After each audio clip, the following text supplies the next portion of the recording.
नमस्कार. आपल्या शरीरात सतत काही ना काही घडामोडी सुरू असतात. आपण त्यांना चयापचय क्रिया म्हणतो. हं, यातून आपल्याला ऊर्जा मिळते जगण्यासाठी. पण याच क्रिया करताना काही टाकाऊ पदार्थही तयार होतात. कधी विचार केलाय का, हे पदार्थ जे अनेकदा विषारी असतात आपल्या शरीरात साचून राहिले तर काय होईल? अगदी अगदी महत्वाचा मुद्दा आहे हा. हे साठलेले टाकाऊ पदार्थ आपल्या शरीरासाठी खरंच धोकादायक ठरू शकतात. हो ना. म्हणूनच प्रत्येक सजीवामध्ये काय म्हणतात त्याला, एक यंत्रणा असते या पदार्थांना शरीराबाहेर टाकण्यासाठी. अच्छा. याच प्रक्रियेला उत्सर्जन म्हणतात. आणि आजच्या आपल्या सखोल चर्चेत आपण शरीराच्या याच महत्वाच्या स्वच्छता यंत्रणेबद्दल बोलणार आहोत. बरोबर. आपल्याकडे यासाठी काही लेख आहेत, काही रिसर्च नोट्स पण आहेत. त्यात वेगवेगळ्या प्राण्यांच्या उत्सर्जन पद्धती आणि विशेषतः मानवी उत्सर्जन संस्थेची बरीच माहिती दिली आहे. तर आज आपलं मिशन काय आहे?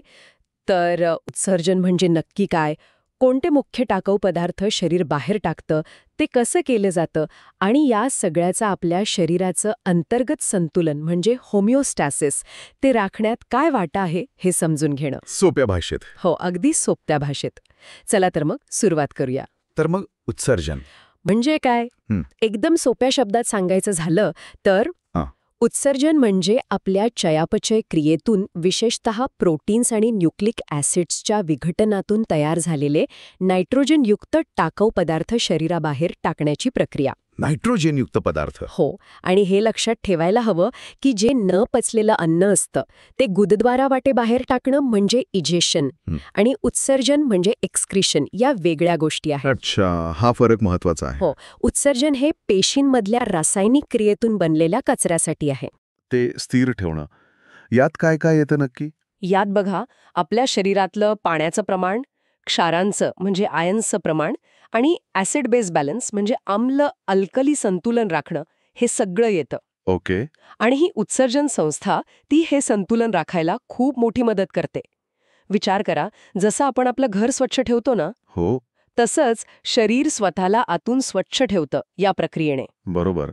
आता हे जे नायट्रोजनयुक्त टाकाऊ पदार्थ आहेत त्यांचे मुख्य प्रकार कोणते?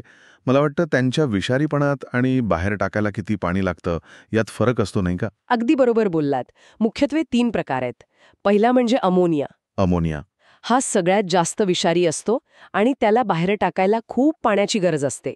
खूप म्हणजे खूपच. अच्छा. त्यामुळे जे प्राणी पाण्यातच राहतात, म्हणजे बहुतेक मासे, काही जलचर उभयचर, ते अगदी सहजपणे अमोनिया थेट पाण्यात विरघळवून टाकतात. सोपा आहे त्यांच्यासाठी. हो, याला अमोनोटेलिझम म्हणतात. अमोनोटेलिझम म्हणजे जिथे पाणी भरपूर आहे तिथे अमोनिया चालतो. पण जमिनीवर राहणाऱ्या प्राण्यांचं काय? तिथे तर पाण्याची बचत महत्वाची. अगदी. जमिनीवर पाणी वाचवणं खूप महत्वाचं ठरतं. त्यामुळे मग येतो दुसरा प्रकार, युरिया. युरिया. हां, अमोनियापेक्षा खूप कमी विषारी असतो. खूप म्हणजे खूपच कमी. आणि म्हणूनच त्याला बाहेर टाकायला पाणी पण खूप कमी लागतं अमोनियाच्या तुलनेत. म्हणजे आपल्यासारखे सस्तन प्राणी हेच वापरतात. बरोबर. आपण सस्तन प्राणी, जमिनीवर राहणारे उभयचर, काही सागरी मासे सुद्धा ते युरिया बाहेर टाकतात. आणि हे होतं कसं? म्हणजे अमोनियाचं युरियामध्ये रूपांतर होतं का? अगदी. आपल्या शरीरात लिव्हरमध्ये म्हणजे यकृतामध्ये या अमोनियाचं रूपांतर युरियामध्ये केलं जातं. त्यासाठी एक खास चक्र असतं, युरिया सायकल म्हणतात त्याला. Urea cycle. हां. ओके. आणि मग या युरिया बाहेर टाकण्याच्या पद्धतीला आपण म्हणतो युरिओटेलिझम. युरिओटेलिझम. समजलं. आणि तिसरा प्रकार कोणता, जो कदाचित अजून पाणी वाचवत असेल? तिसरा आहे युरिक ॲसिड. Uric acid. हा, तर जवळजवळ अविषारी असतो असं म्हटलं तरी चालेल. आणि त्याला बाहेर टाकायला अगदीच कमी पाणी लागतं. अक्षरशः पेस्ट किंवा गोळ्यांच्या रूपात हे प्राणी ते बाहेर टाकतात. अरे वा. म्हणजे पाण्याची प्रचंड बचत. कोण करतं असं? पक्षी, सरपटणारे प्राणी, कीटक हे सगळे युरिकोटेलिक आहेत. विचार करा, वाळवंटासारख्या कोरड्या प्रदेशात राहणाऱ्या प्राण्यांसाठी हे किती महत्वाचं अनुकूलन असेल. खरंय. पाण्याची बचत म्हणजे जगण्याची गुरुकिल्ली. हो, याला म्हणतात युरिकोटेलिझम. म्हणजे प्राण्याचा अधिवास, पाण्याची उपलब्धता यावरून ठरतं की तो कोणता नायट्रोजनयुक्त पदार्थ बाहेर टाकेल. काय हुशारी आहे बघा निसर्गाची. अगदी. या नायट्रोजनयुक्त पदार्थांशिवाय इतरही काय टाकाऊ पदार्थ असतात का जे बाहेर टाकले जातात? हो, नक्कीच. कार्बन डायऑक्साईड जो आपण श्वासावाटे बाहेर टाकतो तो एक मुख्य टाकाऊ पदार्थ आहे. मग अतिरिक्त पाणी, क्षार, काही प्रमाणात अमिनो ॲसिड्स, क्रियाटेनिन, जुन्या रक्तपेशींमधून तयार होणारी रंगद्रव्य हेही उत्सर्जन प्रक्रियेचा भाग आहेत. बरं. आता वेगवेगळ्या प्राण्यांमध्ये उत्सर्जनासाठी काय काय रचना विकसित झाल्या आहेत हे बघायला मजा येईल. तुम्ही म्हणालात तसं गरजेनुसार बदल होत गेले असणार. हो, अगदी. उत्क्रांतीच्या प्रवासात आपल्याला खूप विविधता दिसते यात. अगदी साध्या एकपेशीय प्राण्यांपासून सुरुवात करूया. अमिबा किंवा पॅरामेशियममध्ये आकुंचनशील रिक्तिका असते, कॉन्ट्रॅक्टाईल व्हॅक्यूल. अच्छा, ती पाणी बाहेर टाकते ना? हो, पाणी आणि त्यात विरघळलेले टाकाऊ पदार्थ. आणि थोडे अधिक विकसित प्राणी जसे चपटे कृमी, प्लॅनेरिया वगैरे? त्यांच्यामध्ये ज्वालापेशी असतात, फ्लेम सेल्स. त्यांचं काम फक्त उत्सर्जन नाही, तर ऑस्मोरेग्युलेशन म्हणजे शरीरातील द्रवाचं संतुलन राखणं हे पण आहे. ओके. मग गांडुळासारखे जे वलयी प्राणी आहेत, ॲनेलिड्स, त्यांच्यामध्ये निफ्रिडिया नावाची अधिक विकसित रचना असते. निफ्रिडिया. आणि कीटकांमध्ये झुरळ पाहिलं तर? कीटकांमध्ये असतात मॅल्पिगियन नलिका. त्या थेट त्यांच्या पचनसंस्थेशी जोडलेल्या असतात. इंटरेस्टिंग. कोळंबीसारखे जे कवचधारी प्राणी आहेत, क्रस्टेशन्स, त्यांच्यात अँटेनल ग्रंथी किंवा ग्रीन ग्लँड्स असतात. कोळ्यांमध्ये कॉक्सल ग्रंथी असतात. आणि अगदी साधे प्राणी, हायड्रा, स्पंज? ते तर त्यांच्या शरीराच्या पृष्ठभागावरूनच विसरणाने म्हणजे डिफ्युजनने टाकाऊ पदार्थ बाहेर टाकतात. त्यांच्यात विशेष अवयव नसतात यासाठी. म्हणजे अगदी साध्या विसरणापासून ते मॅल्पिगियन नलिकांसारख्या गुंतागुंतीच्या रचनांपर्यंत प्राण्यांच्या शरीररचनेनुसार आणि गरजेनुसार या संरचना विकसित झाल्या आहेत. बरोबर. आता आपण आपल्याकडे येऊया, म्हणजे मानवी उत्सर्जन संस्थेकडे. याची रचना कशी असते? मानवी उत्सर्जन संस्थेचे मुख्य भाग म्हणजे एक जोडी मूत्रपिंड म्हणजे किडन्या 2 किडन्या असतात. त्या अशा घेवड्याच्या बियांच्या आकाराच्या गडद लालसर तपकिरी रंगाच्या असतात. आणि त्यांचं मुख्य काम म्हणजे रक्त गाळणं, बरोबर? हो, अगदी. किडनी म्हणजे आपल्या शरीरातले अत्यंत कार्यक्षम फिल्टर प्लांट आहेत. त्या सतत रक्त गाळून त्यातून टाकाऊ पदार्थ आणि अतिरिक्त पाणी वेगळं काढून मूत्र तयार करतात. ओके. मग हे तयार झालेलं मूत्र पुढे कसं जातं? प्रत्येक किडनीतून एक बारीक नळी निघते. ती म्हणजे मूत्रवाहिनी, युरेटर. या दोन्ही मूत्रवाहिन्या तयार झालेलं मूत्र खाली मूत्राशयापर्यंत घेऊन जातात. मूत्राशय म्हणजे ती पिशवी जिथे मूत्र तात्पुरतं साठवलं जातं. बरोबर. मूत्राशय ही स्नायूंची बनलेली एक लवचिक पिशवी आहे. ती साधारणपणे 300 ते 400 मिलीलिटर मूत्र साठवू शकते. आणि मग काय असतं ज्यामुळे ती रक्त इतकं प्रभावीपणे गाळू शकते? किडनीच्या आत लाखो सूक्ष्म गाळण यंत्र असतात. त्यांना म्हणतात नेफ्रॉन. नेफ्रॉन? हो, खरं तर नेफ्रॉन हाच किडनीचा कार्यात्मक आणि रचनात्मक घटक आहे, फंक्शनल युनिट. प्रत्येक किडनीमध्ये असे सुमारे 10 लाख नेफ्रॉन्स असतात. 10 लाख? बापरे! म्हणजे किती सूक्ष्म आणि गुंतागुंतीची रचना असणारी ही या नेफ्रॉनचे मुख्य भाग कोणते? प्रत्येक नेफ्रॉनची सुरुवात होते एका कपासारख्या भागाने. त्याला म्हणतात बोमन संपुट किंवा बोमन्स कॅप्स्यूल. कपासारखा भाग? हो. आणि या कपामध्ये रक्तवाहिन्यांच्या केशिकांचा एक गुच्छ असतो, अगदी बारीक बारीक रक्तवाहिन्यांचा गुच्छ. त्याला म्हणतात ग्लोमेरुलस. ग्लोमेरुलस? हो. इथेच रक्तातील पाणी आणि लहान रेणू गाळले जातात. तर हा ग्लोमेरुलस आणि बोमन संपुट मिळून एक गाळण युनिट तयार होतं. म्हणजे इथे प्राथमिक गाळण होतं, फिल्ट्रेशन. यानंतर? या बोमन संपुटानंतर एक लांब अशी वळणावळणाची नलिका सुरू होते, रिनल ट्युब्यूल. नलिका? हो. या नलिकेचे पण भाग आहेत. सुरुवातीचा भाग म्हणजे प्रॉक्झिमल कॉन्व्होल्युटेड ट्युब्यूल म्हणजे पीसीटी. मग एक यू आकाराचा भाग येतो, त्याला म्हणतात हेनलेज लूप. हेनलेज लूप ऐकले हे नाव? हो. आणि मग शेवटचा वळणाचा भाग म्हणजे डिस्टल कॉन्व्होल्युटेड ट्युब्यूल, डीसीटी. आणि मग अनेक नेफ्रॉनच्या डीसीटी एका सामायिक नलिकेत उघडतात. तिला म्हणतात संग्राहक नलिका किंवा कलेक्टिंग डक्ट. अच्छा. याच कलेक्टिंग डक्टमधून अंतिम मूत्र तयार होऊन पुढे किडनीच्या बाहेर जातं. पण या नळ्यांमधनं काय होतं नक्की? म्हणजे जे गाळलं गेलं होतं ते सगळंच मूत्र म्हणून बाहेर टाकलं जात नाहीये नक्की? तुम्ही मगाशी म्हणालात तसं. अगदी बरोबर. नाहीतर विचार करा, दिवसाला 180 लिटर मूत्र बाहेर टाकावं लागलं असतं. कल्पनाच करवत नाही. त्याला आवश्यक असलेले जवळजवळ 99% पाणी, ग्लुकोज, अॅमिनो ॲसिड्स, उपयुक्त क्षार हे सगळं पुन्हा शोषून घेतलं जातं. परत रक्तात? हो, परत रक्तात शोषलं जातं आणि फक्त टाकाऊ पदार्थ आणि अतिरिक्त पाणीच मूत्राच्या रूपात शिल्लक राहतं. कमाल आहे. आणि हो, नेफ्रॉनचे पण 2 मुख्य प्रकार असतात, कॉर्टिकल नेफ्रॉन आणि जक्स्टामेड्युलरी नेफ्रॉन. यातले जे जक्स्टामेड्युलरी नेफ्रॉन्स आहेत ना, त्यांचा हेनले लूप खूप लांब असतो आणि तो मूत्र संहत म्हणजे कॉन्सन्ट्रेटेड करण्यासाठी खूप महत्वाचा असतो. अच्छा, म्हणजे मूत्र तयार होण्याची प्रक्रिया खूपच विचारपूर्वक आखलेली आहे. याचे मुख्य टप्पे कोणते? तुम्ही म्हणालात गाळणं, पुनर्शोषण आणि तिसरा कोणता? हो, मूत्र निर्मितीचे 3 मुख्य टप्पे आहेत. पहिला, गुच्छ गाळण किंवा ग्लोमेरुलर फिल्ट्रेशन. जे ग्लॉमेरुलस आणि बोमन संपुटामध्ये होतं. बरोबर. इथे रक्ताच्या दाबामुळे प्लाझ्मामधले पाणी आणि लहान रेणू म्हणजे प्रथिलं आणि रक्तपेशी सोडून बाकी सगळं बोमन संपुटात गाळलं जातं. याला अल्ट्राफिल्ट्रेशन पण म्हणतात. आणि तुम्ही म्हणालात की याचा रेट खूप जास्त असतो, GFR. हो, ग्लोमेरुलर फिल्ट्रेशन रेट GFR. निरोगी व्यक्तीमध्ये हा दर मिनिटाला सुमारे 125 मिलीलिटर असतो. म्हणजे दिवसाला किती झालं? 180 लिटर. बरोबर. दिवसाला तब्बल 180 लिटर रक्त गाळलं जातं. अविश्वसनीय. पण आपण तर फक्त 1 ते 1.5 लिटर मूत्र बाहेर टाकतो. म्हणजे उरलेल्या प्रचंड मोठ्या प्रमाणाचं काय होतं? तेच दुसऱ्या टप्प्यात होतं.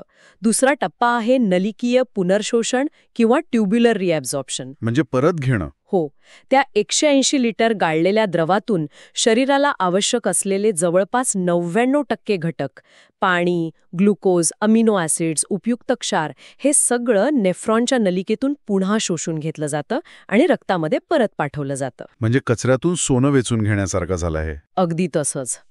हे पुनर्शोषण कुठे आणि कसं होतं? तर सर्वाधिक पुनर्शोषण होतं नलिकेच्या सुरुवातीच्या भागात, म्हणजे PCT मध्ये.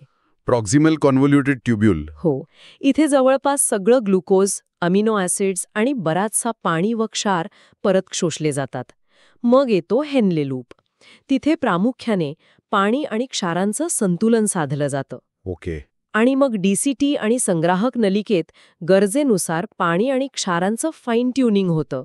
म्हणजे आवश्यकतेनुसार शोषण कमी जास्त होतं आणि हे बऱ्याचदा हॉर्मोन्सच्या नियंत्रणाखाली असतं. ठीक आहे. आणि तिसरा टप्पा कोणता? तिसरा आणि शेवटचा टप्पा आहे नलिकीय स्राव किंवा ट्युब्युलर सिक्रेशन. यात काय होतं? यात काय होतं की रक्तात अजूनही राहिलेले काही टाकाऊ पदार्थ, जसे की अतिरिक्त पोटॅशियम आयन्स, हायड्रोजन आयन्स, जे रक्ताची आम्लता वाढवतात, थोडा अमोनिया आणि काही औषधं किंवा त्यांचे अंश, अच्छा. हे सक्रियपणे म्हणजे ऊर्जा वापरून रक्तातून नेफ्रॉनच्या नलिकेत टाकले जातात. म्हणजे ते मूत्राचा भाग बनतात. म्हणजे जे गाळणातून निसटले त्यांना पण पकडून बाहेर टाकलं जातं. बरोबर. हे शरीरातलं आयोनिक आणि ॲसिड बेस बॅलन्स राखायला मदत करतं. म्हणजे गाळण, मग पुनर्शोषण आणि शेवटी स्राव, या 3 टप्प्यांमधून मूत्र तयार होतं. तुम्ही मगाशी म्हणाला होतात की सस्तन प्राणी सहत म्हणजे कॉन्सन्ट्रेटेड मूत्र तयार करू शकतात पाण्याची बचत करण्यासाठी. हे कसं शक्य होतं? हो, ही सस्तन प्राण्यांची, विशेषतः जमिनीवर राहणाऱ्यांची एक खूप महत्वाची क्षमता आहे. यामागे आहे काउंटर करंट मेकॅनिझम नावाची एक अफलातून यंत्रणा. Counter current mechanism? हो, यात मुख्य भूमिका असते हेनलेज लूपची आणि त्याच्या भोवती असलेल्या एका विशिष्ट प्रकारच्या रक्तवाहिनीची, जिला वासा रेक्टा म्हणतात. ओके, काउंटर करंट म्हणजे काय? विरुद्ध प्रवाह. अगदी बरोबर. हेनले लूपचा खाली जाणारा भाग आणि वर येणारा भाग यात द्रव विरुद्ध दिशेने वाहतं. तसंच वासा रेक्टामध्ये पण रक्त विरुद्ध दिशेने वाहतं. अच्छा. या विशिष्ट रचनेमुळे आणि या नलिकांच्या वेगवेगळ्या भागांची पाणी आणि क्षारांसाठीची पारगम्यता वेगळी असल्यामुळे किडनीच्या आतल्या भागात म्हणजे मेड्युलामध्ये एक गंमत होते. काय गंमत होते? मेड्युलामध्ये बाहेरच्या बाजूकडून कॉर्टेक्स जवळ, आतल्या बाजूकडे जाताना क्षारांची घनता म्हणजे ऑस्मोलॅरिटी खूप वाढत जाते. 300 पासून अगदी 1200 पर्यंत. बापरे, एवढा फरक? हो, ही वाढलेली घनता NaCl, मीठ आणि युरियामुळे टिकून राहते. आणि या वाढलेल्या घनतेचा फायदा मिळतो संग्राहक नलिकेला. कसा? जेव्हा अंतिम मूत्र या संग्राहक नलिकेतून मेड्युलाच्या या उच्च घनतेच्या भागातून जातं, तेव्हा ऑस्मोसिसमुळे त्यातून जास्तीत जास्त पाणी बाहेर शोषलं जातं आणि रक्तात परत जातं. म्हणजे मूत्र अजून कॉन्सन्ट्रेटेड होतं. अगदी. परिणामी कमीत कमी पाण्यात जास्तीत जास्त टाकाऊ पदार्थ असलेले संघत मूत्र तयार होतं. ही पाण्याची बचत करण्याची एक अप्रतिम नैसर्गिक पद्धत आहे. खरंच अद्भुत आहे हे. पण हे सगळं इतकं अचूकपणे कसं नियंत्रित केलं जातं? म्हणजे कधी आपण जास्त पाणी प्यायलो तर मूत्र जास्त आणि विरळ डायल्यूट होतं, कमी प्यायलो तर कमी आणि सहत होतं. यामागे नक्कीच काहीतरी नियंत्रण प्रणाली असणार. अगदी बरोबर. किडनीचं कार्य आणि पर्यायाने शरीरातलं पाणी आणि क्षारांचं संतुलन यावर खूप काटेकोर नियंत्रण असतं. यात हॉर्मोन्सची आणि काही विशेष संरचनांची मोठी भूमिका आहे. मुख्यत्वे 3 महत्त्वाच्या नियंत्रण यंत्रणा आहेत. कोणत्या आहेत त्या? पहिली आहे ADH म्हणजे अँटी डायुरेटिक हॉर्मोन. याला वॅसोप्रेसिन असंही म्हणतात. ADH हे काय करतं? जेव्हा आपल्या शरीरात पाण्याची कमतरता असते किंवा रक्त जास्त खारट होतं, तेव्हा आपला मेंदू म्हणजे हायपोथॅलेमस पिट्युटरी ग्रंथीला ADH सोडायला सांगतो. ओके. हे ADH काय करतं तर ते नेफ्रॉनच्या शेवटच्या भागांना म्हणजे DCT आणि संग्राहक नलिकेला जास्त पाणी शोषायला सांगतं. म्हणजे पाणी परत रक्तात जातं. हो, त्यामुळे मूत्र सहत होतं आणि शरीरातलं पाणी वाचतं. याला अँटी डायुरेसिस म्हणतात, म्हणजे लघवीचं प्रमाण कमी करणं. म्हणजे ADH हे पाणी वाचवा सिग्नल आहे शरीरासाठी. ठीक आहे. दुसरी यंत्रणा कोणती? दुसरी खूप महत्वाची आहे RAAS म्हणजे रेनिन अँजिओटेन्सिन अल्डोस्टेरॉन सिस्टीम. RAAS हे कधी काम करतं? जेव्हा आपला रक्तदाब कमी होतो किंवा किडनीकडे जाणारा रक्तप्रवाह कमी होतो, तेव्हा किडनीमधली एक खास रचना आहे, JGA जक्स्टा ग्लोमेरुलार ॲपॅरेटस म्हणतात तिला. JGA? हो, या JGA मधून रेनिन नावाचे एक एन्झाईम स्रवतं. मग या रेनिनमुळे एका पाठोपाठ एक रासायनिक क्रिया घडतात, ज्यातून अँजिओटेन्सिन 2 नावाचा एक शक्तिशाली पदार्थ तयार होतो. अँजिओटेन्सिन 2? ते काय करतं? ते 2 मुख्य गोष्टी करतं. एक, ते रक्तवाहिन्या आकुंचित करतं, ज्यामुळे रक्तदाब वाढतो. आणि दुसरं, ते ॲड्रेनल ग्रंथीला अल्डोस्टेरॉन नावाचं हार्मोन सोडायला उद्युक्त करतं. अल्डोस्टेरॉन. हो, आणि अल्डोस्टेरॉन किडनीला सांगतं की सोडियम आणि पाणी जास्त शोषून घ्या, बाहेर टाकू नका. ह्या सगळ्याचा एकत्रित परिणाम काय होतो? रक्तदाब वाढतो आणि सामान्य होतो. बरोबर. ही एक प्रकारे शरीराची आपत्कालीन प्रतिसाद प्रणाली आहे, रक्तदाब नियंत्रणात ठेवण्यासाठी. कमाल आहे. आणि तिसरी यंत्रणा? तुम्ही म्हणाला होता 3 आहेत. तिसरी आहे ANF म्हणजे ॲट्रियल नेट्युरेटिक फॅक्टर. ही रासच्या थोडी विरुद्ध काम करते. विरुद्ध म्हणजे कसं? जेव्हा रक्तदाब खूप वाढतो तेव्हा हृदयाच्या वरच्या कप्प्यांमधून म्हणजे अलिंदांमधून एट्रिया ANF नावाचा हॉर्मोन स्रवतं. अच्छा, हृदयाकडून सिग्नल येतो. हो, हे ANF काय करतं तर ते रक्तवाहिन्यांना शिथिल करतं आणि किडनीला सांगतं की जास्त सोडियम आणि पाणी बाहेर टाकून द्या. म्हणजे रक्तदाब कमी होतो. अगदी. तर या तिन्ही यंत्रणा ADH, रास आणि ANF मिळून आपल्या शरीरातील द्रवपदार्थांचं प्रमाण आणि रक्तदाब यांचं अत्यंत नाजूक संतुलन राखतात. हे सगळं नियंत्रण किती प्रभावी आणि गुंतागुंतीचं आहे. आता मूत्र तयार झाल्यावर ते शरीराबाहेर कसं टाकलं जातं, म्हणजे मिक्च्युरेशन किंवा मूत्रविसर्जन प्रक्रिया कशी होते? मिक्च्युरेशन किंवा मूत्रविसर्जन ही एक प्रतिक्षिप्त क्रिया आहे, म्हणजे रिफ्लेक्स ॲक्शन आहे, पण त्यावर आपलं ऐच्छिक नियंत्रण पण असतं.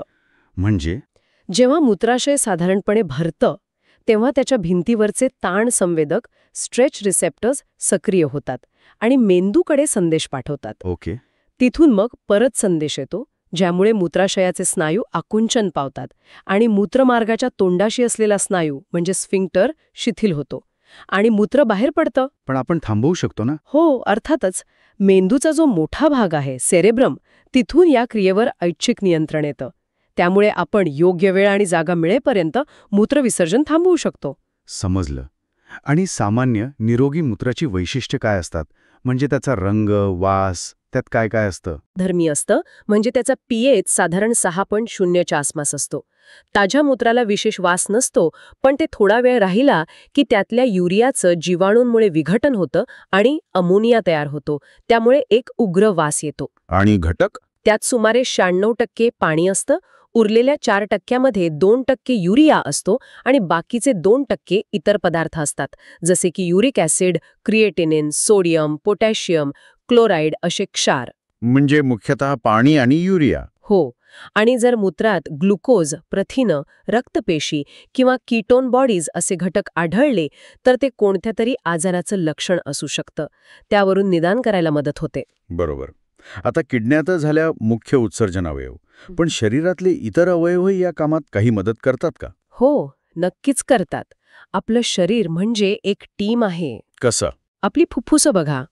ती दर मिनिटाला मोठ्या प्रमाणात कार्बन डायऑक्साईड बाहेर टाकतात. तो पण एक टाकाऊ पदार्थच आहे. आणि श्वासावाटे पाण्याची वाफ पण बाहेर जाते. हो, बरोबर. मग आपली त्वचा, घामावाटे पाणी, मीठ, NaCl, थोडा युरिया आणि लॅक्टिक ॲसिड बाहेर टाकलं जातं. अर्थात घामाचं मुख्य काम शरीर थंड ठेवणं आहे, पण उत्सर्जनालाही थोडी मदत होते. आणि यकृताची काय भूमिका आहे यात? ते तर चयापचयाचं मुख्य केंद्र आहे. यकृत म्हणजे लिव्हर खूपच महत्वाची भूमिका बजावतं उत्सर्जनात. ते अनेक विषारी पदार्थांना कमी विषारी किंवा पाण्यात विरघळणाऱ्या स्वरूपात रूपांतरित करतं, जेणेकरून किडनीज त्यांना सहज बाहेर टाकू शकतील. अच्छा. जसं की जुन्या रक्तपेशींमधलं हिमोग्लोबिन तुटल्यावर बिलिरुबिन आणि बिलिवर्धिन नावाची पित्त रंगद्रव्ये तयार होतात. यकृत त्यांना पित्तामधून मोठ्या आतड्यात पाठवतं, जिथून ती विष्ठेवाटे बाहेर जातात. आणि अमोनियाचं युरियामध्ये रूपांतर? हो, ते सर्वात महत्वाचं काम. यकृतच विषारी अमोनियाचं रूपांतर कमी विषारी युरियामध्ये करतं, युरिया सायकलद्वारे, जो मग किडनी मूत्रावाटे बाहेर टाकते. याशिवाय अतिरिक्त कोलेस्ट्रॉल, स्टिरॉइड हॉर्मोन्स, काही औषधं यांचं विघटन करून त्यांना बाहेर टाकायलाही यकृत मदत करतं. म्हणजे खरंच एक सांघिक कार्य आहे, टीमवर्क आहे. अगदी, अगदी. मोठे आतडे पण काही क्षार विष्ठेमार्फत बाहेर टाकण्यास मदत करते. पण जर ही मुख्य यंत्रणाच म्हणजे किडन्या बिघडल्या तर काय होतं मग? कोणते आजार होऊ शकतात? हो, मूत्रपिंडाच्या कार्यात बिघाड झाला तर खूप गंभीर समस्या निर्माण होऊ शकतात. जसं की युरेमिया, युरेमिया. म्हणजे रक्तात युरिया आणि इतर टाकाऊ पदार्थ खूप जास्त प्रमाणात साठणं. हे किडनी निकामी झाल्यास होतं आणि ते खूप धोकादायक असू शकतं. ओके. मग किडनी स्टोन किंवा मूत्रखडे, रिनल कॅल्क्युली म्हणतात त्याला.